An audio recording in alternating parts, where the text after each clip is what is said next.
બધા મને બહુ વાલા છે, એટલે હું કહેવાનું મારા વાલા બાળકો જય સ્વામિનારાયણ.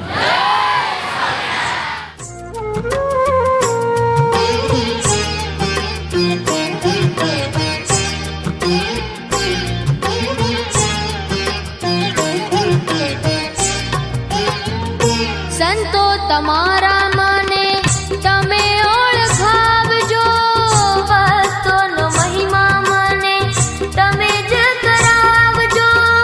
તમે છો મારા સંચાલક પ્રભુ, હું છું તમારો વાલ. તમે રાખો છો સંભાળ હે દયાળુ.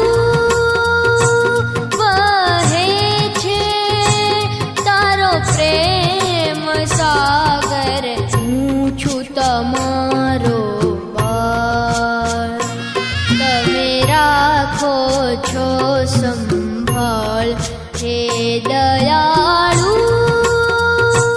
તમે જાણો છો મારે તમને બધાને અક્ષરધામમાં લઈ જવાની ભાવના છે. હું છું તમારો બાળ. આપણે જો મોટાના માણસ પહેલી વાર એમનું મનથી વાત માણીએ તો કાફલાના નુકસાને ના થાય. તમે રાખો છો સંભાળ પ્રભુ.